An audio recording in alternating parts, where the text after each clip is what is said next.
Praise the Lord. आज हम देखेंगे प्रभु के सेवकों के प्रति। परमेश्वर के बेटे प्रभु यीशु मसीह जब दुनिया में थे तो उन्होंने 12 चेलों को नियुक्त किया। तो लूका की किताब में लिखा हुआ 70 और भी थे। मतलब टोटल 82 चेले थे, मतलब 82 चेले थे। उनमें से 12 को नियुक्त किया ताकि उनके समीप रहे। मतलब 12 खास थे और 12 को प्रेरित कहा। और 12 ही इनके यीशु के सेवक नहीं थे, और भी सेवक थे जिन्हों को प्रभु ने प्रेरित नहीं कहा। जहाँ हम कह सकते हैं कि वो भिन्न भिन्न प्रकार की सेवकाई कर रहे थे, लेकिन वो प्रभु के चुने हुए थे। प्रभु ने उन्हें पर्सनल बुलाया हुआ था, उन्हें नियुक्त किया हुआ था, समीप खींचा हुआ था, सिंहासन पर बिठाने के लिए बुलाया था, राज देने के लिए बुलाया था और पदवी देने के लिए, ना कि पृथ्वी पर स्वर्ग में पदवी देने के लिए बुलाया था। इन बातों को मैं थोड़ा सा आपसे शेयर करना चाहता हूँ। पढ़ेंगे मत्ती किताब 20 अध्याय उसका 1 से लेकर आय तक। लिखा, स्वर्ग का राज किसी गृह स्वामी के समान है जो सवेरे निकला कि अपनी दाख की बारी में मजदूरों को लगाए। उसने मजदूरों से 1 दिनार रोज पर ठहराया और उन्हें अपनी दाख की बारी में बेच दिया 3 कलाम। फिर एक पहर दिन चढ़े उसने निकलकर अन्य लोगों को बाजार में बेकार खड़े देखा और उनसे कहा, तुम भी दाख की बारी में जाओ और जो कुछ ठीक है तुम्हें दूंगा। अंत वो भी गए 5 कलाम। फिर उसने दूसरी और तीसरे पहर के निकट निकलकर वैसा ही किया। 6वां वचन। 1 घंटा दिन रहे उसने फिर निकलकर दूसरे को खड़े पाया और उनसे कहा, तुम क्यों यहाँ दिन भर बेकार खड़े रहे? उन्होंने उनसे कहा, इसलिए कि किसी ने हमें मजदूरी पर नहीं लगाया। उसने कहा, तुम भी दाख की बारी में जा। प्राइस गॉड, तुम भी दाख की बारी में जा। पर आगे लिखा है, सांझ से लेकर सुबह तक सभी को मजदूरी दे दो। तो मजदूरी दे दी। यहाँ पर प्रभु यीशु मसीह का दृष्टांत देकर हमें समझा रहा है कि स्वर्ग का राज्य गृह स्वामी के समान है और मजदूरी ठहराई 1 दिनार।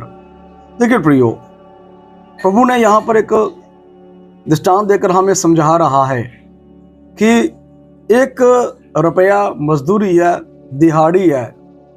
और बाहर निकला तो उन्हें भी कहा कि तुम मतलब मजदूरी दूंगा, मेरी खेती में कार्य करो। थोड़ा सा और लेट हुआ, फिर देखा लोगों को खड़े मोड़ पर, उन्हें भी कहा मजदूरी पर जाओ, मैं मजदूरी दूंगा। और 1 घंटा लिखवा, 1 घंटा रह गया। मतलब 4 बजे, 5 बजे तक काम होता है ना, 5 बजे से पहले 1 घंटा, 4 बजे एक आदमी फालतू खड़ा हुआ देखा रोड पर, मोड़ पर, सड़क पर।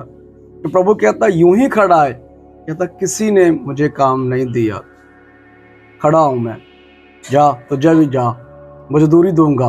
तो 1 घंटा जिसने काम किया उससे भी मजदूरी दी। हम इस दृष्टांत को, इस प्रभु यीशु मसीह की सच्चाई जो हमसे कहना चाह रहा है, जो हमने कहा प्रभु ने, उसको हम जानते हैं। उसने सभी को मजदूरी सेम दे दी। सुने, यीशु ने 1 घंटे वाले को बुलाया और सारा दिन काम करने का लोभी को बुलाया। और भी भिन्न भिन्न मनुष्य खड़े थे, लेडीज खड़े थे, बच्चे खड़े थे, सबको बुलाया, आओ मैं तुझे मजदूरी दूंगा, मेरा काम करो। आज हम यीशु मसीह खेती में कौन सा काम कर रहे हैं? आप जानते हैं कि प्रभु की खेती कौन सी है? मैं और आप जानते खुदावंद की खेती कौन सी है? मैं और आप खुदावंद की खेती में जब कार्य कर रहे हैं, मैं और आप, हम प्रभु यीशु मसीह की खेती में काम कर रहे हैं। प्रभु यीशु मसीह किसान है, मैं और आप एक मजदूर हैं, हम मजदूरी कर रहे हैं। यीशु मसीह ने 1 घंटे वाले को भी बुलाया, सारा दिन वाले को बुलाया। वाले के बाद जो आगे लिखा हुआ है कि वो कुड़कुड़ाने लगे कि सेम वो आगे मेरा विषय नहीं है, आप उसे जानते हैं, इसलिए यीशु ने कहा है। लेकिन यहाँ पर मेरा कहने का मतलब है कि मैं तुझे मजदूरी दूंगा, मेरे खेत में कार्य कर। मुझे और आपको मजदूरी प्रभु यीशु मसीह ने दी है, देनी है, दे रहा है। अभी देखो जो मेरे अंदर बात है, कुछ लोग प्रभु यीशु मसीह के चुने हुए हैं, जो 12 में 12 थे, 70 में से अलग किए हुए, और कईयों को नियुक्त किया, कईयों को उसने राज्य देने के लिए, सिंहासन पर बिठाने के लिए, स्वर्ग में प्रतिफल देने के लिए, अपने साथ साथ रहने के लिए, जिनके माथे पर प्रभु यीशु मसीह की मोहर है और खून से खरीदे गए हैं। यीशु मसीह के अपने हैं, जो जीवन की पुस्तक में जिनका नाम दर्ज किया गया है आदि से, वो है। और कुछ है मजदूरी पर। क्या मैं और आप कहीं मजदूरी पर तो नहीं है? यदि मजदूरी पर है तो हम संसार तक ही परमेश्वर कार्य कर रहे हैं। तो यहाँ पर प्रभु हमें मजदूरी देगा और दे रहा है, और दे भी दे बहुतों का। स्वर्ग में उन्हें मिले ना मिले, क्योंकि लुका की किताब में स्पष्ट लिखा हुआ है, इसे ज्यादा दिया गया है, ज्यादा लेगा प्रभु वहां पर। इसे ज्यादा दिया गया है। देखिए प्रभु यीशु मसीह के हाथ में, देखिए एक ध्यान से बात सुनिए, ध्यान पूर्वक मुझसे। कहते इसने 20,000 बपतिस्मा दे दिया, 10,000 बपतिस्मा दे दिया, जहाँ 10 बपतिस्मे दिए, चाहे 5 बपतिस्मे दिए एक साल में, जहाँ 1 महीना में 2 बपतिस्मे दिए, 1 महीना में 4 बपतिस्मे दिए, जहाँ 500 बपतिस्मा दिया। कितने भी विश्वासी 1 महीना में 1 साल में बपतिस्मे देते हैं। क्या राइट है वो, या सही है? उनमें से कितने लोग बचाए गए हैं? बपतिस्मे तो हो चुके हैं। अभी मेरी बात सुनिए जो मेरे हृदय में है। बपतिस्मे दिए, चर्च में लेकर आने वाला कौन है? पवित्र आत्मा। चंगा किसने किया? पवित्र आत्मा के वरदान ने। किसके नाम में किया? प्रभु यीशु मसीह के नाम में। हमारा बीच में क्या है? हमारा क्या हुआ? सिर्फ हवाई लगी है ना। हमारे जब हम स्टडी करते उस समय कहते थे क्या बोल दो, क्या होगा? हवाई निकलेगी, थोड़ा सा थूक निकलेगा मुंह से, बोल दो। करने वाला परमेश्वर। हम विश्वास से बोलते थे। उस समय स्टूडेंट से डरते थे, चंगा होगा नहीं होगा, ये काम होगा नहीं होगा, लेकिन हमें सिखाया था विश्वास से बोलो। यीशु ने कहा पहाड़ भी उखड़ कर समंदर में चला जाएगा। हम विश्वास के प्रति सिखाते थे हमारे टीचर्स। वरदान परमेश्वर का, पवित्र आत्मा लोगों को लेकर आती है। यीशु मसीह नाम काम करता है, और हम लोगों को सिर्फ इस्तेमाल कर रहा, हमारी बॉडी को, हमारी जुबान को। कहीं दिहाड़ी पर तो नहीं बुलाए गए। इस पृथ्वी पर हमें अजर मिले, इस संसार पर हमें अजर मिले, जहां पर हम यीशु के साथ रहेंगे। देखिए फलों से पहचानोगे, प्रभु यीशु मसीह ने कहा है, तुम उनके फलों से पहचानोगे। अंत के समय में कहेंगे हमने तेरे नाम से दुष्ट आत्माओं को निकाला, अद्भुत कार्य किए और भविष्यवाणियां की। यीशु कहता है कुकर्म करने वालों, हे व्यभिचारो, मुझसे दूर हो जो मैं तुझे जानता ही नहीं हूं। इसका क्या मतलब है? कि जो प्रॉफिट है, प्रेरित है, अदरवाइज जो भी है, ये वाले जो व्यभिचार करते हैं उन्हीं को व्यभिचार कहा गया, जो फिजिकल व्यभिचार है। बहुत सी बातों पर वो जगह शब्द लगता है, जो प्रभु के कानून में नहीं रहते, प्रभु के हुक्म में नहीं रहते। एक बार प्रभु यीशु मसीह के कलाम में लिखा हुआ है, प्रकाश के वाक्य में, यूहन्ना किसी स्वर्गदूत के पांव में गिर गया, तो स्वर्गदूत कहता है मैं तेरे भाइयों के साथ एक सेवक हूँ, मुझे उस परमेश्वर को वही सजदा कर, उसी के आगे झुक, उसी को दंडवत कर। मैं इसके काबिल नहीं हूँ, मुझे दंडवत नहीं करना, मना कर दिया। लेकिन परमेश्वर की महिमा जो बनती है परमेश्वर को दो, स्वर्गदूत कहता। लेकिन आज परमेश्वर की महिमा जो बनती है वो कौन ले रहा है? किसको चाह रही है? अच्छा है, रिस्पेक्टेड है, प्रभु के दास, आदर योग है, डबल आदर के योग है।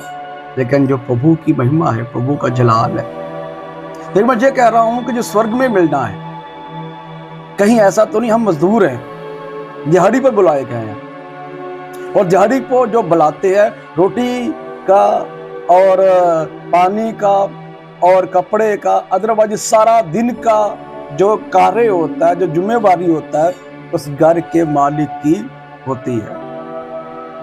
बुखार हो गया तो क्या कहता है, जल्दी बुखार हो गया, डॉक्टर को अटैक हो गया, है ना, दिल का दौरा हो गया, हार्ट अटैक हो गया तो जिस घर में कार्य करता तो वो अपनी गाड़ी में बिठाकर उसको हॉस्पिटल में लेकर जाता, छोड़ कर आता है। क्यों? क्योंकि उसके घर में कार्य करता था।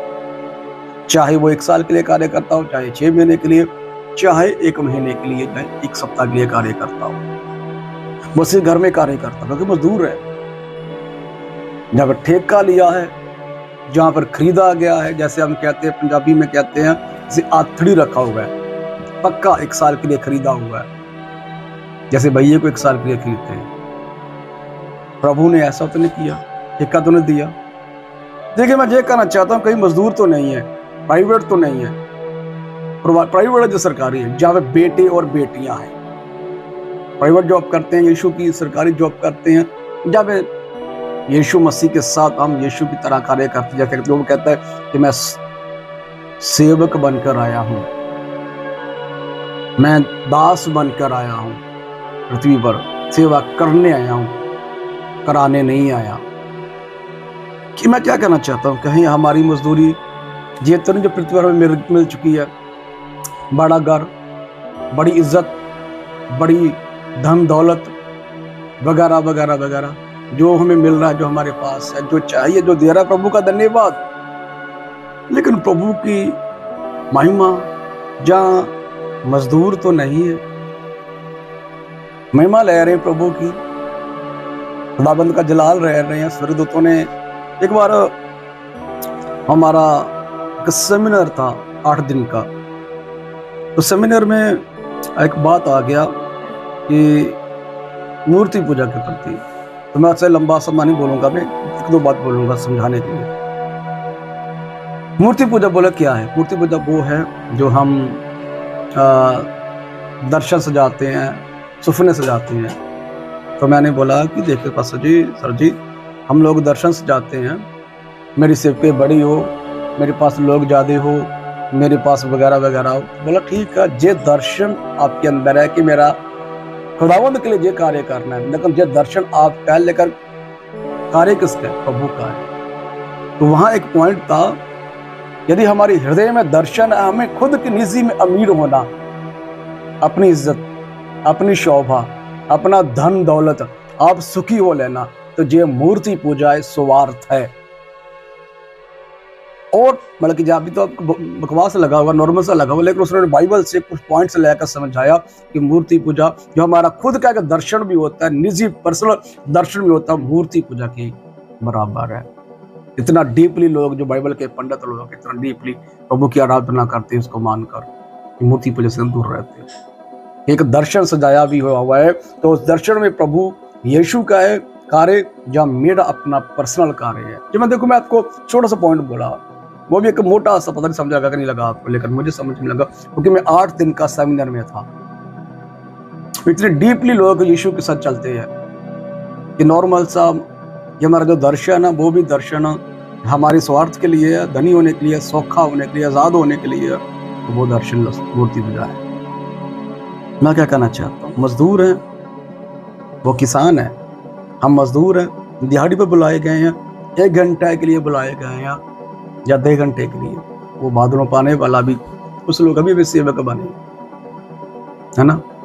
तो इसलिए क्या मजदूर तो नहीं है, मजदूरी मिल रही है, मिल जाएगी, लेकिन पृथ्वी पर तो नहीं हमें चाहिए, स्वर्ग में हमें मजदूरी चाहिए।